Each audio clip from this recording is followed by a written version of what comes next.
La decorazione astronomica nella sua forma più antica può essere sicuramente fatta risalire alla tomba di Senenmut, la famosa tomba numero 353 situata nel sito di Deir el-Bahri, scoperta a Tebe nell'antico Egitto e risalente al 1500 a.C. Una tomba che attualmente, guarda che caso, è chiusa al pubblico. La tomba di Senenmut, cari signori, fu scoperta durante gli scavi del 1925 diretti da Herbert Winlock per la spedizione egiziana del Metropolitan Museum of Arts e parliamo di una tomba incompiuta alla quale si accede tramite una ripida scalinata discendente che porta ad un luogo sito sotto il tempio funerario di Hatshepsut, che non era altro che la regina che commissionò il soffitto astronomico all'architetto Senenmut, dal quale prende il nome. Quello che troviamo all'interno di questa tomba è un vero e proprio soffitto astronomico, un'opera incredibile, quasi surreale, se pensate che è stata realizzata quasi 4.000 anni fa. Un'opera che consisteva in un pannello settentrionale e in uno meridionale che raffiguravano le costellazioni circumpolari sotto forma di dischi, ciascuna divisa in 24 sezioni che suggerivano un periodo di 24 ore, cicli lunari e divinità sacre dell'antico Egitto associate alle stelle. Cosa c'è di speciale? Ebbene, la mappa sul pannello meridionale, secondo gli studiosi, rappresenterebbe una specifica congiunzione dei pianeti nel 1534 a.C. intorno alla longitudine di Sirio. Sapete, oggi con i supercomputer possiamo letteralmente vedere il cielo del passato e questo ha permesso di capire quanto fosse prezioso questo soffitto astronomico. L'astronomia egiziana consisteva nell'identificazione dei corpi celesti nel cielo e nella loro connessione con le divinità che si credeva svolgessero un ruolo principale nella mitologia e nella pratica religiosa. I soffitti astronomici portavano un simbolismo significativo per gli egiziani poiché combinavano la religione divina con gli aspetti più terreni della vita quotidiana e alcuni scienziati pensano di aver identificato una prova sconcertante di una conoscenza astronomica ereditata perduta, in qualche modo, dall'architetto che realizzò il soffitto. Nella parte dell'immagine in cui sono raffigurate le 3 stelle della cintura di Orione, per chi crede che sia la cintura di Orione, perché non tutti pensano che si tratti di Orione, ma magari ci torneremo su. Ma c'è comunque un dettaglio che attira subito l'attenzione. Si parla della stella centrale, la quale è circondata da 3 ellissi a forma di goccia, una dentro l'altra, che la mettono in evidenza. Questa particolarità ha fatto porre delle domande ai ricercatori in quanto questo tipo di simbologia non era usata nelle rappresentazioni della scrittura egizia, ma piuttosto dai popoli mesopotamici, sumeri, eccetera, i quali usavano indicare in questo modo l'acqua e la vita. Tenendo di conto il fatto che questo è un soffitto astronomico, no? Ti fornisco un dettaglio che è capace di sradicare concettualmente il tuo lobo frontale e di trasformarlo in un omogeneizzato alla banana, va bene? Per qualche strano motivo, signori, il soffitto astronomico venne coperto con dell'intonaco dagli antichi egizi e solo grazie ad una casualità venne portato alla luce dagli scopritori. Per qualche motivo questa immensa opera venne volutamente nascosta dagli antichi egizi che si preoccuparono di non lasciare traccia. E se lasci adesso un like a questo video, dedicherò personalmente un intero episodio di mezz'ora al soffitto astronomico di Senenmut. Quindi lascia like e non fare la bertuccia egiziana disevoluta. Grazie.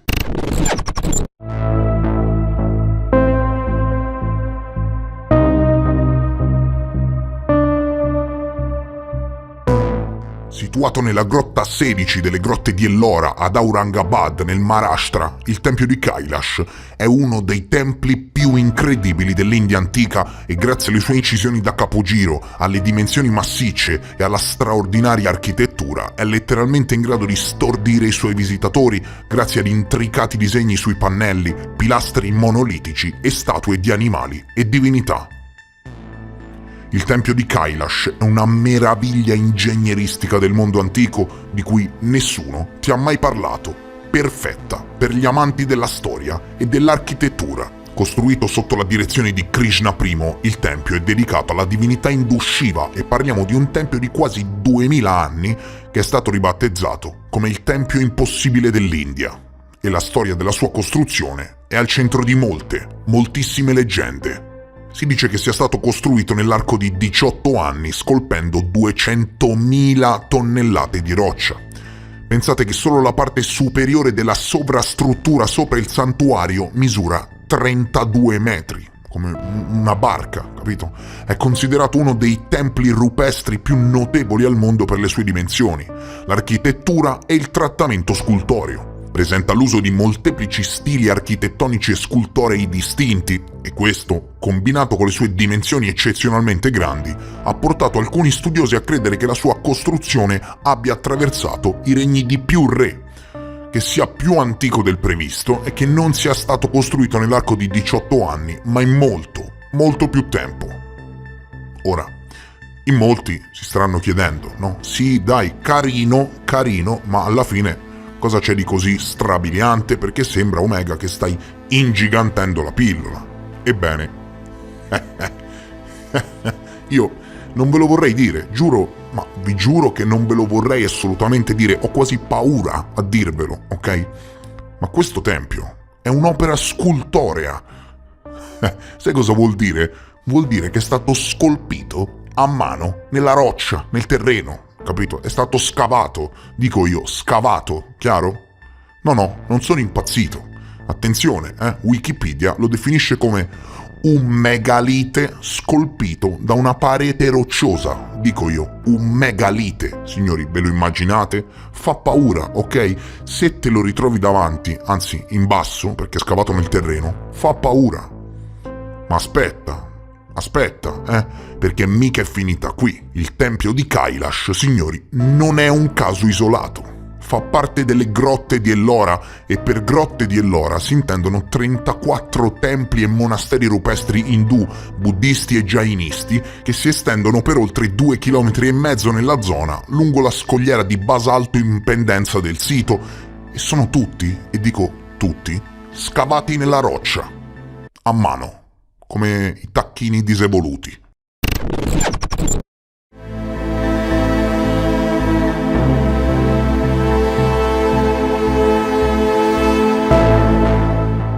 Angkor Wat è niente di meno, secondo il Guinness World Record, che la più grande struttura religiosa del mondo. Si trova in Cambogia, nel profondo della foresta, e si estende per circa 400 km quadrati. Fa parte di un parco archeologico molto più ampio, il parco archeologico di Angkor, che contiene magnifici resti delle diverse capitali dell'impero Khmer. Per chi non capisse di che cosa sto parlando, vi sto parlando di un luogo che per importanza archeologica è paragonabile alla piana di Giza, alle piramidi d'Egitto o a Palenque in Messico, ed è il sito più importante del sud-est asiatico. E indovinate? Di punto in bianco venne abbandonato. Si racconta di sconfitte in battaglie e di mutevoli osservanze religiose, ma il mistero ha disturbato i ricercatori per anni. Parliamo di un'elaboratissima città formata da templi e piccole capitali costruite nella giungla. Angkor riguarda tanto l'acqua quanto la pietra. Il sito vanta un enorme sistema di canali artificiali, argini e bacini artificiali, il più grande dei quali pensate che misura addirittura 8 km ed è largo 2000 metri, che serviva a dissetare circa 750.000 persone che si stima vivessero in queste magnifiche città-tempio nella giungla. Civiltà perdute, di cui assolutamente non si sa niente. Queste incredibili imprese ingegneristiche formano parte integrante del progetto generale del sito, che rimane fedele al simbolismo religioso. I fossati, ad esempio, simulano gli oceani che circondano il monte Meru, che sarebbe la casa degli dei indù, e così via, seguendo ovviamente anche uno scopo pratico, irrigazione e quant'altro. Parliamo di una città persa nella giungla e portata a galla da poco, formata da templi, una città-tempio costruita da esperti ingegneri idraulici che avevano tracciato un sistema con cui, pensate, accumulavano l'acqua delle stagioni monsoniche per distribuirla in quelle secche. La città aveva torri e tetti ricoperti di lamine d'oro e bassorilievi che raccontavano la vita quotidiana di un popolo ricco, libero e segnato da uno splendore assoluto che si è perso nel corso delle ere, inghiottito dalla giungla. Uno degli enigmi che la pervadono è il seguente: com'è possibile dunque che questa meraviglia dell'uomo, raccontata addirittura da Marco Polo, di un'importanza religiosa infinita per tutto il sud-est asiatico, finisse poi abbandonata dal giorno alla notte e coperta dai secoli e dalla vegetazione, senza che nessuno si occupasse più degli edifici e del sistema idrico? Lasciando poi che la foresta si riprendesse quel terreno con tutte le costruzioni? Questo è solo il primo degli interessantissimi interrogativi che Angkor Wat propone ai visitatori che in questi ultimi anni, in numero sempre crescente, la vanno ad esplorare, rimanendo letteralmente a bocca aperta per i suoi paesaggi e l'atmosfera surreale che la pervade.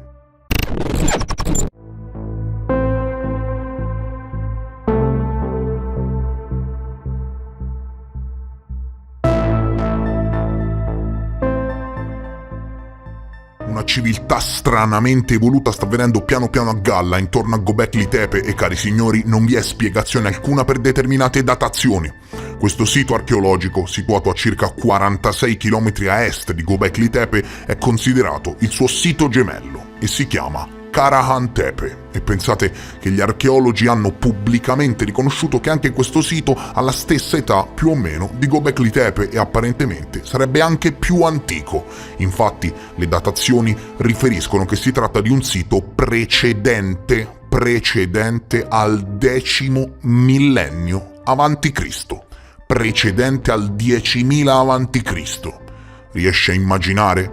Gli scavi preliminari hanno permesso di scoprire oltre 250 obelischi raffiguranti figure animali, nonché stranissime figure con delle vesti puntellate raffigurate sui muri, una testa sporgente come monito e delle insennature che riportano dentro al sito, dicesi che servivano per far defluire il sangue. La particolarità di questa zona della Turchia?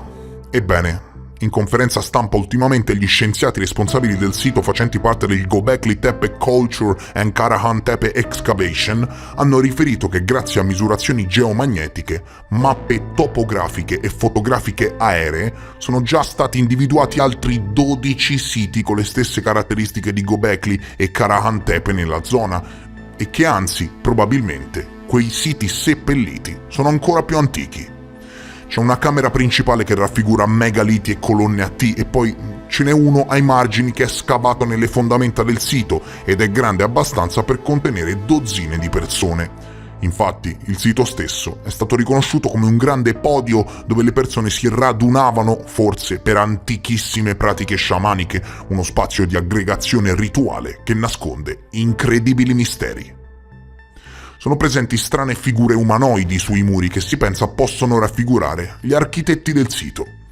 Ci sono colonne falliche scolpite direttamente dalle fondamenta in una stanza profonda 2,5 metri che vede spuntare una strana testa e un canale serpeggiante inciso nel terreno che è stato inciso lungo tutto il sito per permettere ad un qualche liquido di attraversarlo e di riversarsi nella camera scavata.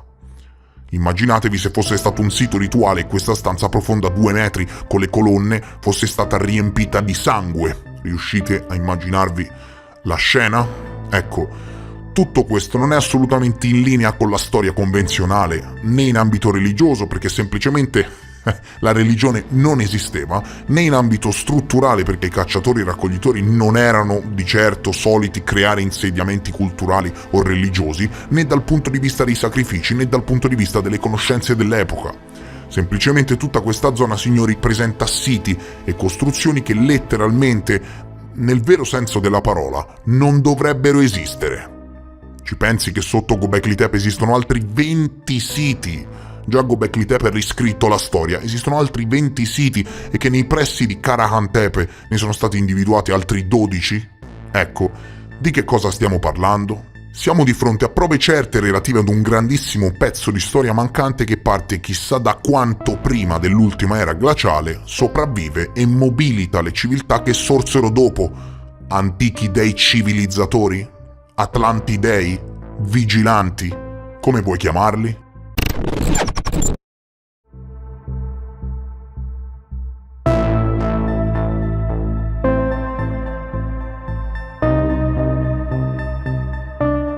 attuale Pakistan, 3000 a.C. Nella città di Mohenjo-Daro succede qualcosa che spinge la sua popolazione, quasi 70.000 persone, a lasciare il loro luogo di nascita, la loro città-tempio dedicata a divinità così antiche che non conosciamo per le lacune storiche relative ai reperti scritti che non sono mai stati ritrovati, perché la scrittura non esisteva. Sono stati ritrovati dei simboli chiamati poi in seguito scrittura della Valle dell'Indo, e qui si apre un enigma dentro l'enigma, un mistero dentro al mistero. Il termine scrittura dell'Indo, cari amici, si riferisce a sequenze di simboli connessi con la civiltà della Valle dell'Indo, in uso durante il periodo Harappa tra il 3000 e il 2000 a.C. e nessuno, indovina, è mai riuscito a decifrarli. L'argomento è controverso, nonostante i molti tentativi di decifrazione e le dichiarazioni fatte, la scrittura dell'Indo rimane ancora, tuttora nel 2023, indecifrata e nessuna lingua di base è mai stata identificata, non è nota alcuna iscrizione bilingue e non si sa assolutamente niente in merito alla sua origine. Come scoprire dunque indizi in merito a Mohenjo-Daro? La vedo dura. Parliamo di un qualcosa che 5.000 anni dopo ha permesso agli archeologi di ritrovare vasi e utensili vetrificati, corpi carbonizzati, gente morta così a caso dal niente sulle scale di casa e 7 resti calcificati di presunti abitanti del luogo. Mohenjo-Daro nasconde immensi segreti. Gli esperti hanno rivelato in quello che sembra presumibilmente l'epicentro di un impatto un sacco di oggetti che risultavano intrecciati e vetrificati e le rocce sembravano essersi dissolte a temperature di circa 1500 gradi, trasformandosi in materiale vetroso. Altra stranezza, a Mohenjo-Daro non sono stati trovati corpi martoriati con tracce di ferite o altro, come accade a seguito di azioni di guerra o attacchi violenti, e non sono state trovate tombe. Voglio dire, no, dove seppellivano i morti? Un altro elemento su cui c'è veramente tanto su cui riflettere è che non c'erano armi di alcun tipo nei paraggi.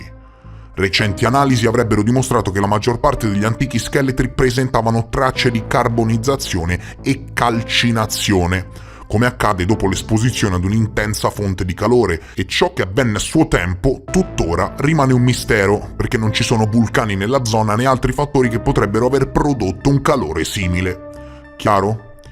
Sapete cosa significa la parola stessa?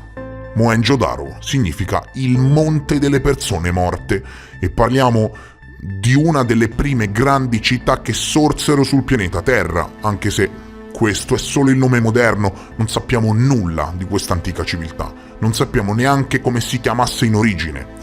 Attualmente, quella che al tempo era una fiorente città della Valle dell'Indo è un sito archeologico nella provincia del Sindh, in Pakistan, costruito intorno al 3000 a.C. e risulta essere il più grande insediamento dell'antica civiltà della Valle dell'Indo e letteralmente una delle prime grandi città del mondo, contemporanea alla civiltà dell'antico Egitto, della Mesopotamia e della Creta minoica. Mohenjo-Daro fu abbandonata da un momento all'altro, dal giorno alla notte, intorno al 1800 a.C. e il sito non fu riscoperto fino agli anni 20 del 1900, quindi un sito archeologico rimasto top secret, se così possiamo dire, per più di 5.000 anni. E parliamo di una civiltà durata almeno 2000 anni, non un giorno, dal 3300 a.C. al 1300 a.C., scomparsa nel nulla, di cui sono stati ritrovati resti vetrificati. Questo è il vero mistero di Mohenjo-Daro, di cui nessuno ti parla.